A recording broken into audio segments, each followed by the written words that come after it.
akan tewas saat mencoba memperkosa sindennya. Sinden bukanlah pelacur yang bisa kalian pakai seenaknya, ucap Rinjani sebelum pingsan di samping jasad si dalang yang kepalanya sudah melintir dengan tusuk konde yang menancap di telinga. Di pedalaman Trenggalek, ada sebuah urban legend tentang sosok arwah sinden yang gemar mendatangi dan merasuki sinden-sinden cantik dengan suara yang indah. Namun, dalam satu pagelaran, akan ada korban yang hilang. Mengapa? Sila tandai like atau tinggalkan jejak. Nanti malam kita mulai cerita tentang sinden ini bukanlah rahasia umum lagi, terutama di dunia kesenian tradisional tanah Jawa, yaitu pewayangan. Sinden merupakan kunci utama untuk menampilkan eloknya iringan lagu dengan nyanyian yang terdengar menyayat meski merdu. Namun di balik elok dan wibawa wanita yang menjadi sinden, nyatanya profesi sinden sering dikaitkan dengan wanita penghibur. Ya, tak jarang pria-pria berkantong tebal, menawar mereka dari balik panggung ketika pagelaran usai. Bukannya melindungi sosok dalang, yang biasanya menjadi pemimpin dalam sebuah pagelaran, seringkali malah menawarkan sinden-sinden asuhannya ke pihak lain. Selain adanya intimidasi dari si dalang, persaingan untuk menjadi sinden utama juga menjadi alasan sinden baru untuk struggling dan menuruti kemauan si dalang. Bisa dikatakan profesi sinden ini sangat rawan dan minim perlindungan. Dan karena alasan ini pula, kisah nyata sinden gaib akhirnya tercipta, hingga kini menjadi legenda. Dikisahkan, pada sebuah desa di pedalaman Trenggalek, ada mitos tentang adanya sosok sinden gaib yang sering merasuki sinden-sinden yang ada di sana. Mitos ini mulai merebak pada era pertengahan tahun 1968 kala itu. Seorang dalang ditemukan tewas dengan tusuk konde yang tertusuk di telinganya, hingga menembus pangkal otak. Posisi kepalanya melintir ke belakang. Ketika ditemukan oleh warga, seorang sinden muda, sebut saja Rinjani, nama samaran, sedang duduk bersimpuh di samping jasad si dalang. Diketahui juga, dalang itu belum lama merekrut Rinjani untuk menjadi salah satu sinden dalam pagelaran wayangnya. Sinden iku udu upruk kang iso dinggo sak senengmu. Sinden itu bukanlah pelacur yang bisa kalian pakai seenaknya, ucap Rinjani lirih, sambil tersenyum sebelum ia pingsan. Saat Rinjani sadar, ia menangis. Ia mengatakan kalau sebelumnya dalang itu berusaha untuk memperkasterisanya.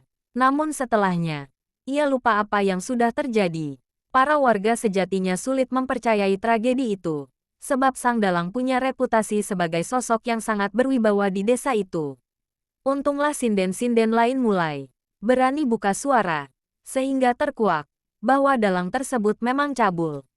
Sejak saat itu, kematian-kematian yang berhubungan dengan sinden semakin marak terjadi. Suatu malam, kembali diadakan sebuah pagelaran tari privat. Hadirlah para sinden muda dan penari bertubuh molek. Hadir pula para petinggi daerah hingga cukong-cukong berkantong tebal. Ketika sinden mulai bernyanyi dan para penari mulai menunjukkan lekuk tubuh mereka, orang-orang kalangan rakyat mulai menyawer mereka. Di sisi lain, para petinggi sedang asyik melihat-lihat, memilah-milih hidangan spesial, mana yang nanti akan mereka bungkus. Lekuk tubuh penari yang anggun dan suara sinden yang merdu menjadi buruan utama bagi mereka. Acara kesenian yang seharusnya dihelat untuk melestarikan budaya tradisional, saat itu malah digunakan sebagai ajang perzinaan. Di pertengahan acara, semua sinden kompak menyanyikan salah satu lagu tembang terkenal di Trenggalek. Namun tiba-tiba, salah seorang sinden menyanyikan lagu berbeda. Sinden ini sempat diingatkan oleh sesama sinden lain, namun ia tidak menggubris. Volume suaranya justru semakin meninggi. Sinden-sinden lainnya akhirnya berhenti bernyanyi ketika menyadari ada sesuatu yang janggal. Sesaat kemudian, seluruh pemusik pengiring juga ikut terdiam. Seorang sinden satu ini terus melantunkan tembang Jawa dengan corak khas Banyuwangian. Semua orang di sana terpaku ke arah sang sinden. Beberapa sinden lain berusaha menyadarkannya, namun sang sinden hanya tersenyum. Ia terus bernyanyi. Tak lama, satu persatu penabuh gamelan berteriak histeris. Di luar dugaan, mereka semua kesurupan. SARINTEN. Nama ini diteriakkan oleh jajaran sinden di sana, menunjuk ke arah seorang sinden yang sedari tadi bernyanyi dengan mistis.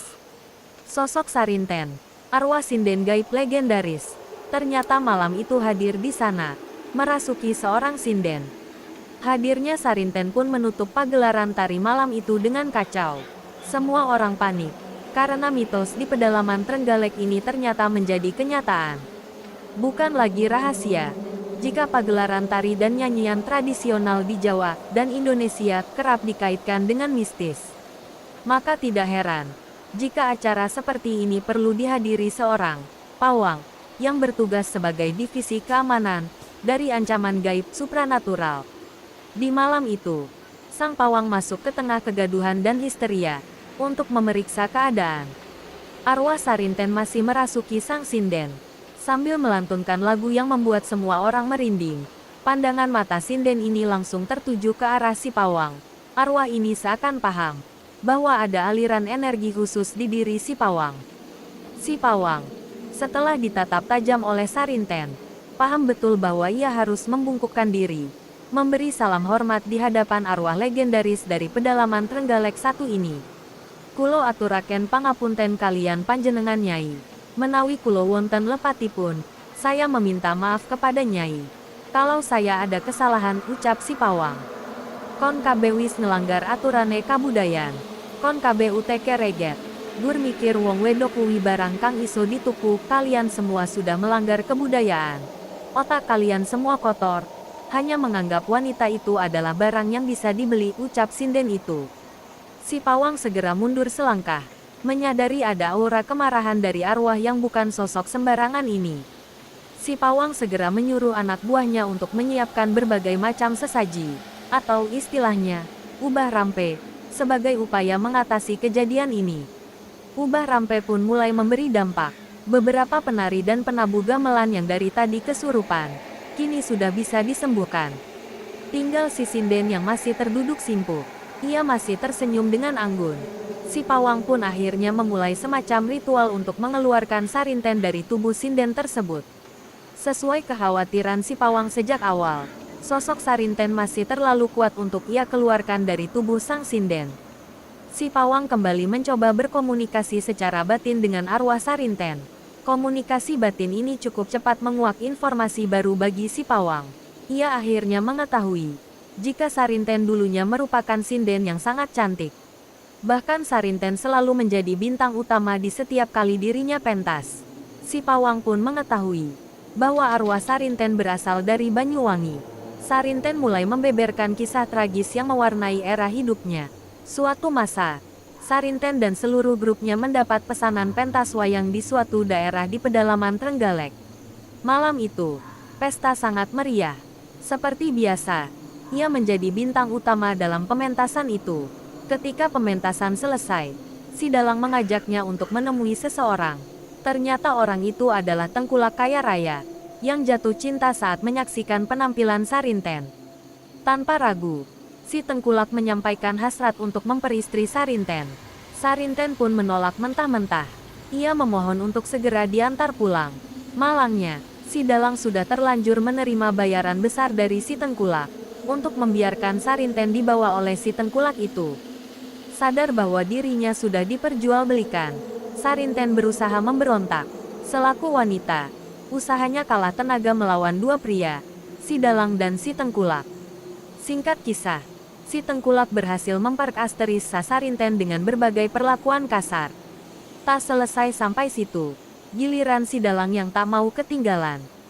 Sarinten yang sudah semakin lemah, plus menderita luka mental dan batin, harus sudi tubuhnya digilir oleh dua pria. Lebih parah lagi, kemalangan Sarinten itu masih berlanjut. Setelah disetubuhi secara paksa dan kasar, Sarinten disekap selama beberapa hari oleh Tengkulak itu. Ia terus diperkasteris selayaknya seorang budak birahi, hingga akhirnya, Sarinten hamil. Namun, kondisi Sarinten terlalu lemah dan mengenaskan untuk berjuang mengandung anak. Berbagai penyiksaan tiada henti, akhirnya membuat janin itu gugur, bersama Sarinten yang juga harus merenggut nyawa. Sarinten tewas di pedalaman Trenggalek, mewarisi dendam kesumat dan rasa sakit yang abadi. Inilah penyebab arwah Sarinten tak henti-hentinya bergentayangan sebagai sosok sinden perempuan yang ingin menuntut balas kepada laki-laki hidung belang mengutuk manusia yang menganggap wanita adalah barang yang bisa dibeli. Arwah Sarinten pun selesai berkisah kepada si pawang. Lalu, dimulailah ritual pelepasan untuk membebaskan tubuh sang sinden muda dari teror sang sinden gaib. Di luar dugaan, kondisi malah semakin mengerikan. Arwah Sarinten malah tertawa dan menyeringai lebar di hadapan si pawang yang masih sibuk ritual konkiro konsopo iso ngusir aku. Kau kira kau itu siapa bisa mengusirku? Teriak sinden itu. Monggo, Nyi, kulo aturaken kondur marang panggonan ipin Nyai, mari, Nyi. Saya antarkan pulang ke rumah Nyai, jawab si dukun. Aku bakal jogo are wedok iki. Aku seneng lan ora bakal nyenengke kon lanang-lanang bangsat sak senenge dewe. Aku akan menjaga anak gadis ini. Aku menyukainya dan tidak akan membiarkan pria-pria bangsat bertindak sesuka mereka. Sarinten kini terlihat lebih marah. Pemandangan mengejutkan terjadi saat sinden tersebut tiba-tiba berdiri tegak tanpa bantuan tangannya. Padahal jarik yang ia pakai cukup ketat, sangat menyulitkan bagi manusia normal untuk langsung berdiri tegak dari posisi duduk simpuk. Si pawang masih terus menundukkan wajahnya di hadapan sang sinden. Semakin ia mengetahui siapa Sarinten, semakin ia merasa takut dan harus tunduk hormat kepada sosok sinden gaib ini. FYI, banyak dugaan bahwa antara si pawang ini dan Sarinten masih ada jalinan silsilah keluarga. Dari balik panggung pagelaran, beberapa warga memberanikan diri mengintip. Meski bulu kuduk mereka tak henti berdiri, mereka menyempatkan sejenak untuk melawan rasa takut yang luar biasa. Mereka sangat ingin melihat secara langsung sosok urban legend yang sering disebut-sebut sebagai Sarinten itu. Sinden berisi Nyi Sarinten itu lalu berjalan menuruni panggung dan mendekati ubah rampe yang tadi sudah si pawang siapkan. Kemudian ia memasukkan tangannya ke dalam wadah khusus berisi kembang 7 rupa. Ia meraup beberapa bunga kantil dan langsung memakannya. Dengan aneh, tiba-tiba ada angin berhembus kencang, entah dari mana. Sesaat kemudian, tubuh sang sinden langsung terkulai. Ia jatuh pingsan. Si pawang pun sigap menangkap. Beberapa saat kemudian, sang sinden pun akhirnya sadar. Ia tidak tahu apa yang terjadi.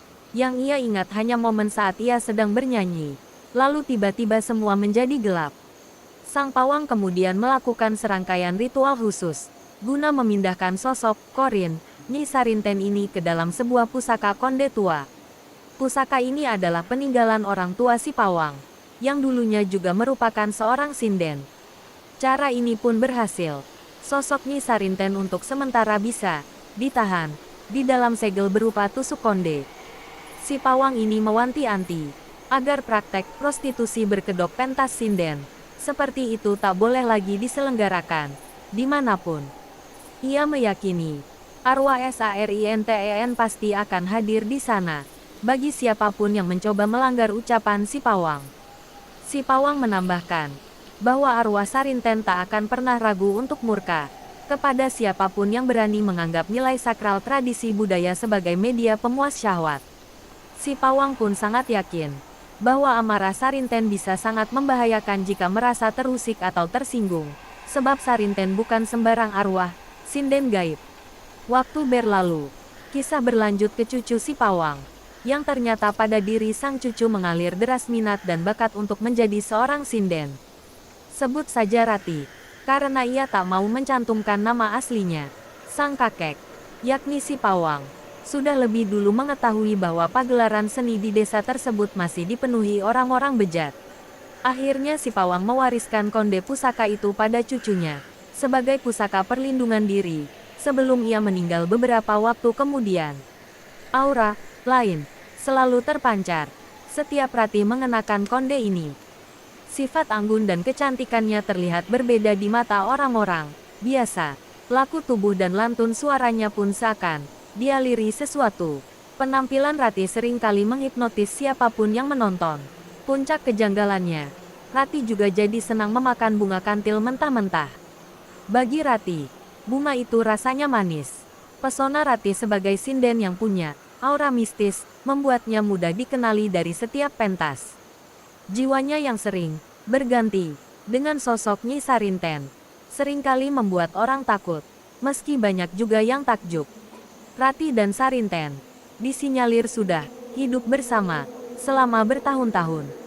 Hingga suatu ketika, hadirlah seseorang yang lagi-lagi melihat Rati sebagai wanita yang bisa dibeli.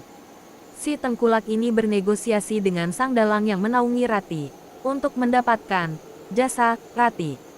Si dalang sebenarnya takut untuk menjual Rati. Si dalang ini tahu siapa kakek Rati. Beliau sangat terkenal di antara para dalang, dan dianggap sebagai pawang yang sangat sakti dan handal. Apa daya, karena himpitan ekonomi yang mengenaskan, gelontoran uang dari si tengkulak tak bisa ditolak sang dalang. Bertemulah Rati dengan si orang kaya itu. Dalinya, ia akan menjadi manajer Rati. Ia akan mengurus karir Rati, hingga melebarkan sayap ke kota untuk menjadi terkenal. Namun entah kenapa, Rati seperti memiliki firasat buruk terhadap orang ini karena Rati pun memendam impian ingin bisa terkenal di kota besar. Rati pun akhirnya memberanikan diri untuk ikut dengan si orang kaya. Menjelang berangkat, Rati sudah mengenakan full makeup dan busana sinden. Si orang kaya ini bilang bahwa Rati akan langsung mengikuti audisi sesampainya di sana. Tapi secara diam-diam, ada obat bius yang sudah si orang kaya larutkan pada minuman Rati. Saat Rati meminum air itu, seketika Rati tertidur pulas. Si pria kaya pun semakin bergairah dalam melancarkan niat busuknya. Ia pun benar-benar memastikan kalau Rati sudah terlelap karena efek bius.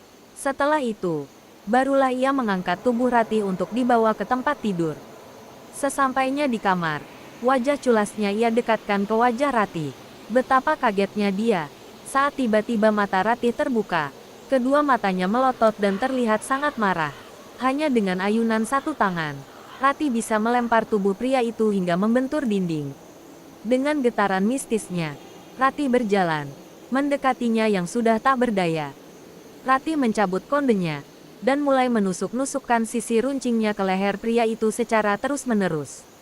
Si orang kaya berteriak penuh kesakitan, namun teriakannya segera memudar. Tertikam tusuk konde yang mengoyak-ngoyak pita suaranya dari luar. Darah bercucuran, hingga leher si tengkulak nyaris putus.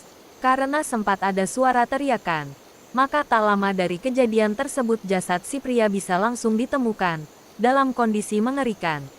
Anehnya, Rati tak ditemukan ada di sana, padahal semua pintu dalam kondisi terkunci dari dalam sebelum didobrak dari luar, dan semua jendela di sore itu terkunci rapat. Peristiwa ini langsung menjadi salah satu kasus kematian paling mengerikan dan misterius yang pernah terjadi di pedalaman Trenggalek. Kabar ini sampai ke telinga si dalang, yang sontak membuatnya benar-benar panik dan ketakutan.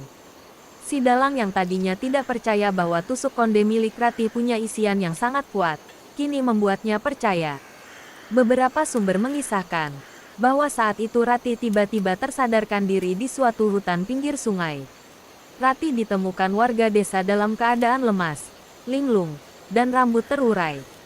Kabar tersebut bilang bahwa Rati sendiri tidak yakin sudah berapa lama ia tak sadarkan diri selama terdampar di sana. Rati juga bercerita bahwa tusuk kondenya sudah hilang entah kemana. Singkat kisah, si dalang mendatangi sungai tersebut untuk mencari tusuk konde milik Rati yang hilang di sana. Hingga kini, ada dugaan tusuk konde pusaka ini sudah melebur dengan tanah, batu, dan air di lingkungan sungai, karena kejadiannya sudah puluhan tahun silam. Sumber lain juga yang berpendapat bahwa tusuk konde itu masih ada, dan kini disimpan oleh kalangan khusus. Ada juga sumber yang bilang bahwa tusuk konde itu sudah lenyap secara fisik dan menjadi benda gaib, menemani Sarinten sang sinden gaib, untuk hadir suatu saat dan memilih siapa keturunan sinden berikutnya.